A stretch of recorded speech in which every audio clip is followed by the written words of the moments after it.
Hello. हां sir. नमस्कार नमस्कार. उपोषण चालू आहे, आज 5वा दिवस आहे. शेतकऱ्याच्या मागण्या आहेत, आपण आले तर थोडंसं बोलणं होईल.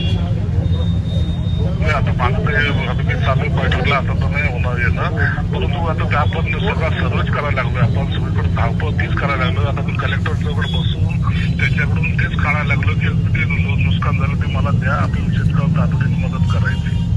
तर तुमची बी आपण सरकार सगळं करतोय आणि आम्ही पण त्याच्यामध्ये दिवस रात्र त्याच्यात टाकतोय. म्हणून तुम्हाला विनंती राहील की तुम्ही हा जो आठवडा आहे ना, येणाऱ्या मंगळवारपर्यंत कॅबिनेटमध्ये सुद्धा मदत जाहीर होणार आहे. आता त्याचं सगळं मंगळवारी जाहीर होणार आहे. मंगळवारपर्यंत बसतो सर. आता तुमची मर्जी. आता आम्ही आमच्या पद्धतीने असं एका झटक्यामध्ये करता येत नाही. जिल्ह्याचा सर्व आम्हाला द्यावं लागतं.